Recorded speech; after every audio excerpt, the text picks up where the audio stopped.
This episode is brought to you ad-free thanks to all of our wonderful patrons. Patron? Wait a minute. Oh, well, we'll talk about it. You can get tons of exclusive content and help us keep this show going by joining at patreon.com/shonenflop. Welcome to Shonen Flop Chibi, a first impressions mini episode where we talk about the first chapter of the series we'll be covering in depth next week with our guest, Tess Snakerer. Oh, I'm so fucking excited about that, David. Oh my god. Hey, listen, sometimes you're able to wrangle the big guys. Oh, yeah. I'm Jordan, and with me today, as usual, is my lovely co-host, David. Say hi, David. Hi, David. God, these metal voices you do. So bad. So great. So great. So bad. Yeah, I mean, the correct one is, hi, David. Hi, David. Yeah, getting closer. But why did you do that, David? What series are we covering this week? We're talking about Demon's Plan. Oh, yes. I feel like sometimes we don't trust enough in the demon's plan, you know? It's always God's plan, God's plan, God's plan. What about demon's plan? I was about to be like, you know who else had a plan? The devil? Yeah. Hail Satan. Yes, the tasty vegan dish. Yeah, I actually didn't know that came from like wheat or whatever. I always figured it was like a tofu thing. Yeah, I did too. So anyway, Jordan, you mind telling the audience a little bit about this series? This was created by Okamoto Yoshimichi, and they did the story and the art, double duty, all right? The run dates were between November 21st, 2016 to February 20th, 2017. So yeah, this started just after Hillary Clinton lost. Whenever I see 2016, that is what I think. That's fair. You know something, David? This is kind of what you think about when you read this manga. There are 14 chapters over 2 volumes. Yeah, so David, that's enough about the background. Would you like me to get into the plot summary? Jordan, I'll never turn down a chance to hear that wonderful voice of yours. Oh, David, you're so sweet. The Demon's Plan is a powerful artifact that summons a demon and grants wishes. As long as you're the chosen one, of course. After miraculously helping a wheelchair-bound man walk again, the owner of the plan issues a challenge to all watching. Pay 1 million watts, which is just, it's Demon Plan speak for dollars, and see if you're the chosen one. Carlos and Boro are best friends working shitty menial jobs in an incredibly unequal city to try and get that chance. Damn, that is close to home. The two boys are just hanging out with their friends, getting ready to work when their boss asks them if, hey, are you guys the ones who robbed a bank? Which, like, of course they didn't. They're like, dude, if we robbed a bank, we wouldn't fucking be here. For Shonen Jump protagonists, we don't commit crimes. No, what the fuck? After challenging some middle-aged coworkers to see who can unload the most cargo off a ship, they win, get fucking wasted on the loser's dime. And David, I would actually like to read a quote from this manga at this point. Okay. They're looking at some hot girls and they're like, hey, which one do you want? And the main character, Boro, is like, specifically he says, all of them. I'll take them all. I'll become a chosen one and then become king. Then I'll be surrounded by pig old biddies all day, day. Stuff in my face till I puke with delicious food, and I'll drink till I'm drunk, till I'm loaded up drunk on the best booze. Which I'm sure is a direct one-to-one translation. See no issues with this. No. I mean, it's pretty much like, what if Luffy was really horny? It kind of is. Oh, man. The older guy asks Carlos why he calls Boro boss when he's obviously just way cooler than him and better than him in like every way. And Carlos says it's because when they were kids, Boro took the fall for him, and David, he didn't snitch. Very good. He didn't fucking snitch. You know what happens to snitches? They don't get cake. They don't get the bitches. The next day, the boys wake up elated because Carlos did some counting and realized that they had officially made 1 million watts, David.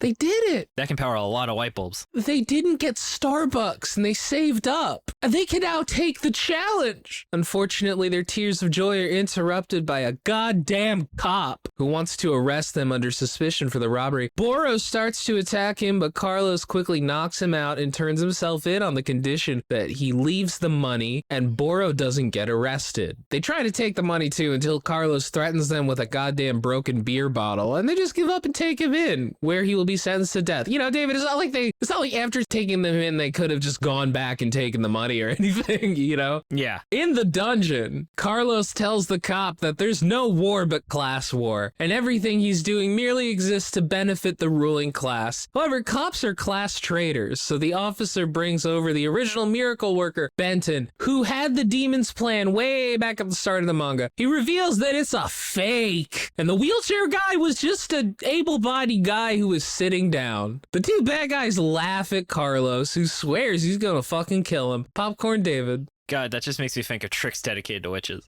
Yeah, right? I had the same thought. Like, damn. Meanwhile, Boro runs through town, reminiscing about the time he told Carlos he'd be his boss and protect him, but discovers the police station destroyed, with the only two people standing being Carlos and his stand, Patron, which all of you should become. Yes, exactly. Patron carries the actual demon's plan, which looks way more like a heavy metal album cover than any other thing does. The other thing was just like a fancy little box, and then this one, no, there's like a demon's face and there's like muscle and it looks shit. like the Necronomicon. Yeah, it looks more like a Necronomicon.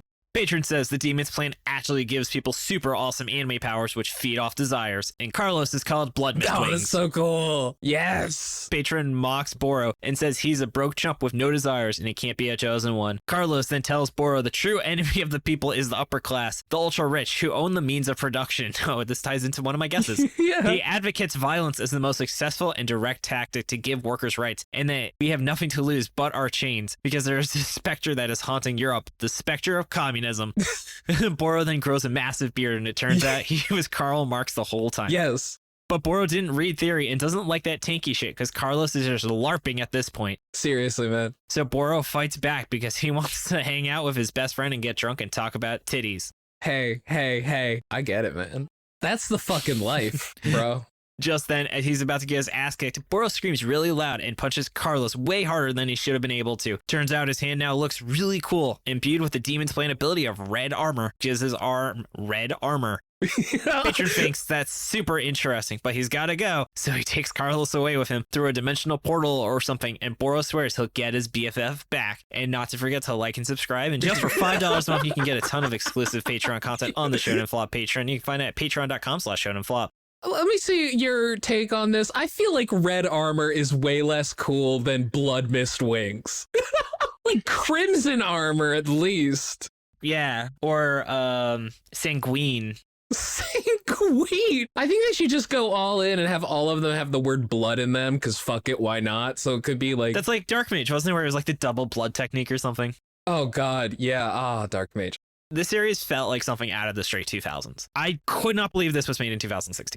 You know, I was a little surprised too. I will say though, I think the art, generally speaking, there are a couple like off panels, but generally speaking, this art's really good. Yeah, except for the children shots where they literally look like little people. Like those proportions are so bad.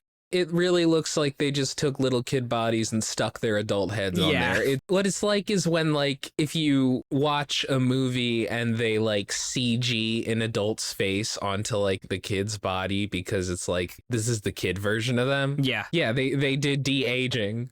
God, I don't know how to deal with that. Also, these guys, you gotta respect some ultra bros. Mm-hmm. I feel like more so than most manga we read, like, I really got the sense that they care about each other to the point where it's like, I don't know, I sometimes it's like, this feels a little deeper than friendship, David.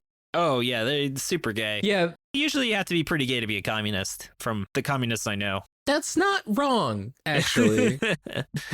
Oh, we have fun. I actually feel like the art at the start, it was weird. It felt like people were cutouts, if you know what I mean, where it just didn't feel like people were in the same panels together. It felt like he drew them and then he just stitched it together. Like, you know, those like weird movie posters where, you know, everyone wasn't photographed at the same time. Yeah. Also, I will say, like, the first time I saw the Messiah figure, he looked a bit off and I was like, oh, that's kind of weird. But then it turns out, oh, no, he's a bad guy. So, like, okay, that's acceptable then. All right. What were your thoughts on the paneling? You know, the paneling didn't really stick out to me.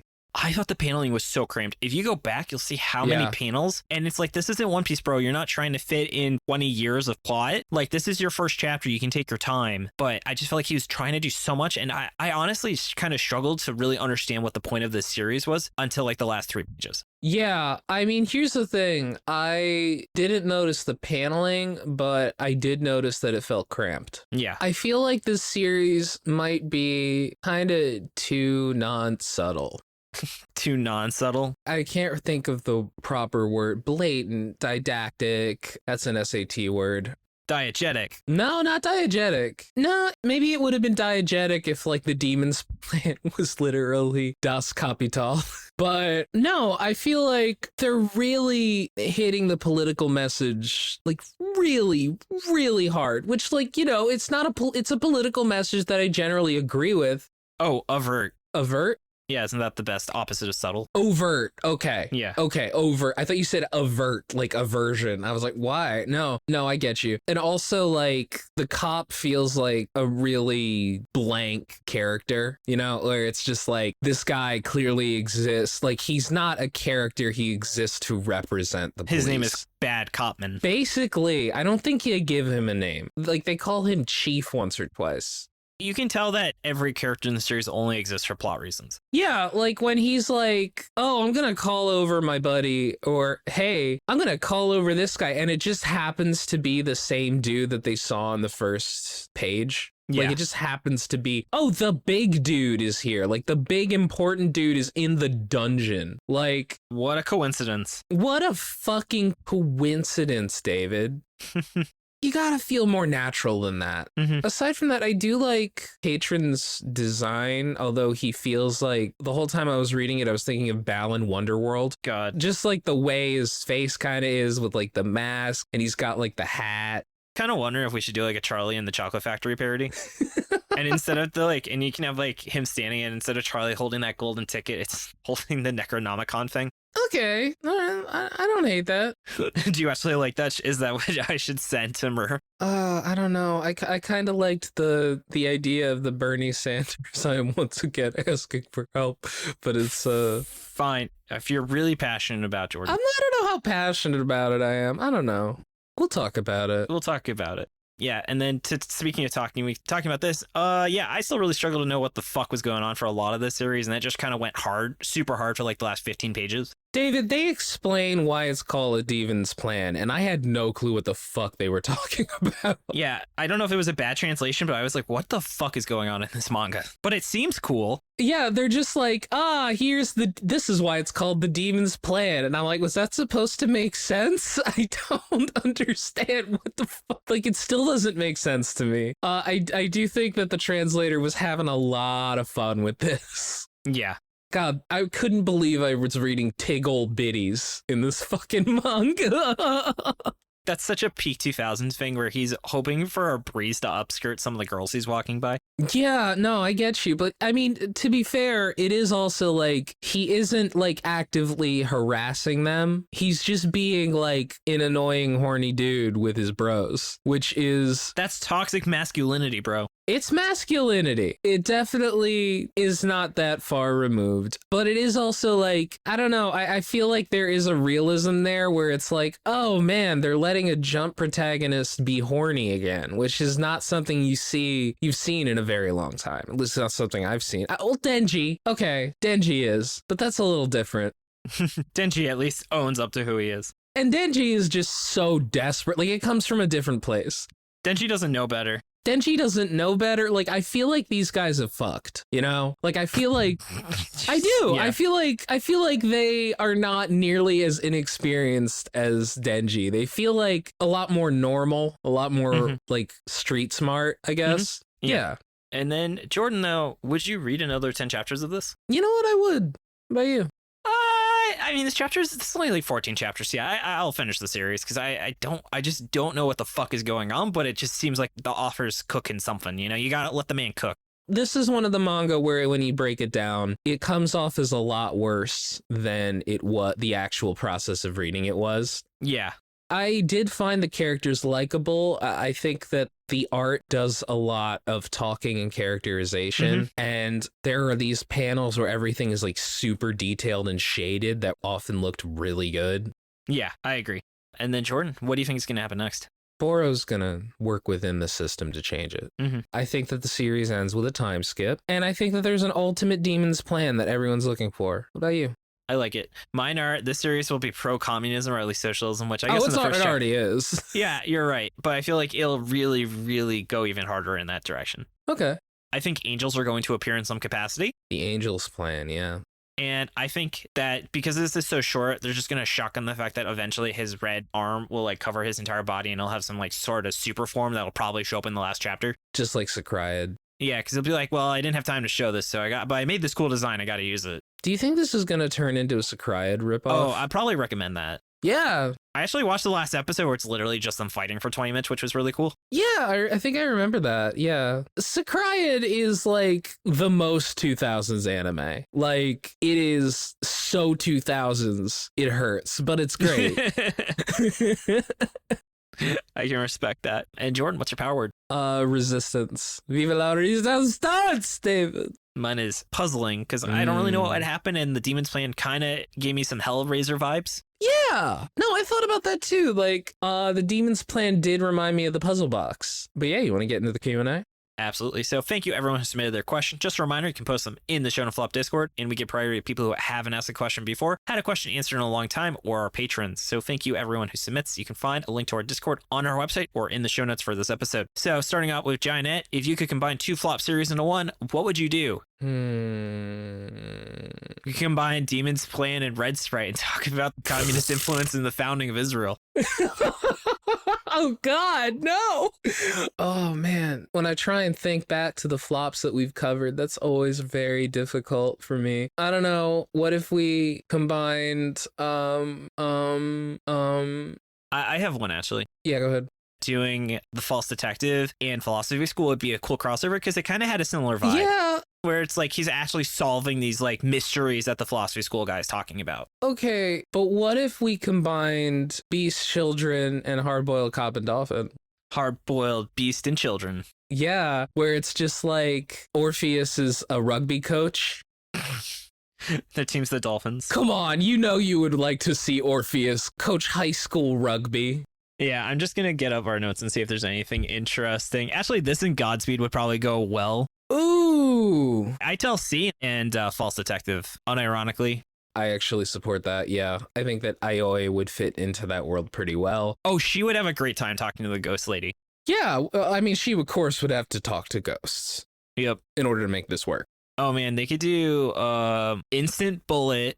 Actually, yeah, so Instant, what's a manga with like a really positive protagonist? I don't want to say Hard-Boiled Cop and Dolphin. Golem Hearts. Yeah, Instant Bullet. Wants to be like, damn, bro, just cheer up. Yeah, exactly. Oh man, what if we combined Shonen Shoujo and Instant Bullet and just made the edgiest, darkest fucking thing in the entire world? God, fuck. Yeah, that would be really unreadable shit. Oh wait, Instant Bullet and Nico Wappa. Oh god. The little cat family just be like, cheer up, and they do cute cat things. Yeah. All right, but that was a lot of fun. Let's see. Next up, we have from Aussie Rat. If you could, would you? No.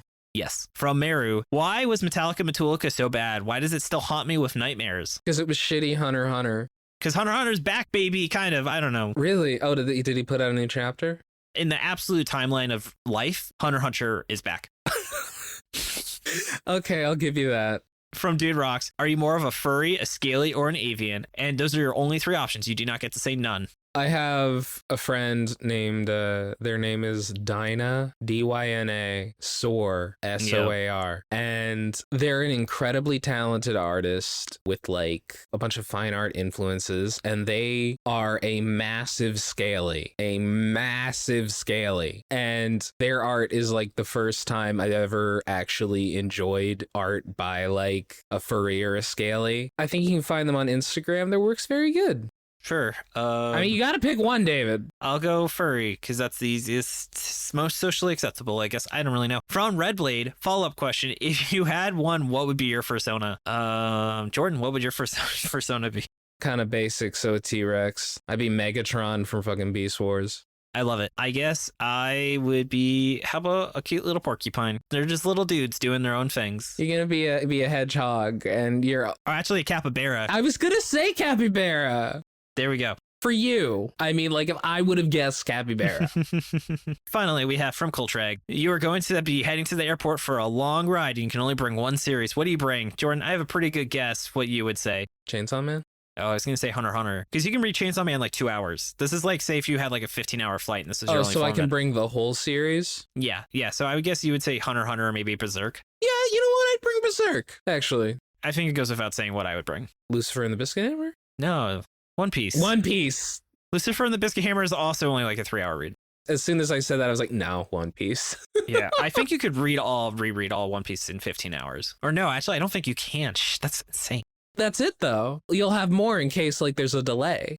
I think there's 1080 chapters, 3 minutes to read it because you've already read it, so you can just kind of speed read it. Let's see, divided by 60. It says it would take you 54 hours to read all of One Piece at 3 minutes a chapter. Yeah, so you'll be fine. You'll have enough. So you still won't be finished there and back to your destination.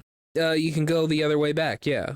That's a good point. It's usually how trips work. Sometimes. Thank you, everyone who submitted your questions. It's always a pleasure to read them. And then, Jordan, I also want to say it's a pleasure recording for you, and thank you so much for your hard work on the show and editing the Chibi episode. Thank you, David. Thank you so much for your hard work on the show and planning things and working on the Chibi as well. Heck yeah. Props to Shannon for the awesome cover art. Find her online at illuminyatea. Thank you, Dylan, for assistance with editing. Find his podcast, Anime Out of Context, at animeoutofcontext.com. Thanks to Tucker and Maxie B for assistance with pronunciation, translation, other miscellaneous research. Find us at Shonen Flopcast and our website, shonenflop.com. We're also on Spotify, iTunes, YouTube, or wherever else you get your podcast. And come join the Shonen Flop Discord. Open to everyone, patron or not. You can hang out with us and talk about anime, games, or whatever else is on your mind. Even have a monthly movie night. Find a link to it in the show notes or on our site. And if you've been enjoying the podcast and want to help us keep going, consider subscribing to our Patreon. We wouldn't be able to keep the show running without their support. Get a lot of awesome perks like exclusive content, including this month's exclusive piece of content. Jordan, what are we releasing for our patrons? We're releasing the next part of our dive into Manga-chan featuring Red from Overly Sarcastic Productions. She is back. She is fantastic. She is so nice. Oh, we're getting some excellent guests. Oh, man. You could even be listening to our recordings or listen to the warm-up audio. Find it at patreon.com/shonenflop. And in terms of perks, we're also going to be reading out some of our patron names. Starting with our Chainsaw Man patrons, we have D-Man Brokai, T-Root, and when Sean turns 30, he'll digivolve into Ginger Daddy Squee. Moving on down to my favorite tier, the Ravioli tier, where you get exclusive pictures of my Pupperino Ravioli. We have Chris, Eva, Israfont, Josh Robinson, Karate Chopsticks, Rachel, my wonderful fiance, Scarlett Mirmanen, and Trevor Schechner. Moving on down to the King of the Force, we have 090Z, Albie, Cram, Shala Florine, Gabe Lando, Jacob Andrew Galloway, Kevin Briggs, Kirby Munn, Marty, Max Baker, T, the Dungeon Master Next Door, The Real Jory, The Wolf, The Wooden Trafalgar, The BB King BB The, and Tommy Boy. Moving on down to the Galactic Ball Federation officers, we have Blah Mumu, Brian Sexton, David Ackerson, Dennis James Moan, Drago, Drew, Dylan Crider, Eric Alex Klein, Nigel, Generic Man, Green, Hans, Heavy Metal Hermit Crab, Keanu, Lincoln Frey, Manly P. Hall, Mara Barra, my dad, Matt, Melvi, Mike Carpenter, Peyton Richardson, Ralph Iskoff, Resident Warhammer Nerd, Rosendo Mendoza, Ryan Jasinski, Sarah Hydra, Scott Fischler, Simping for Senpai Ash, Staghorn, Tapir Clip, our very own Tucker, Wright, and ZZ Digital. Thank you all so much for your wonderful support. Yeah, David, I feel like Heavy Metal Hermit Crab is a character in Manga-chan. Probably. Yeah. You know, the adamancy. The adamantian. Glassy. Yeah. Glassy boy. Yeah. By the way, everybody, check out my Instagram, Jordan Forbes Art. Yeah, check it out. Looking for a job. Shit sucks out there. You should hire Jordan. He's great. Yeah, you know, the gap between the rich and the poor, we have nothing to lose but our chains, blah, blah, blah. Yeah. Thanks so much for listening. Tune in next Monday for our full episode on Demon's Plant featuring Tess Sneakerer. This is with Jordan. This has been David. And you've been listening to Shonen Flop. David, say it. Keep on flopping, floppers. Bye. Bye.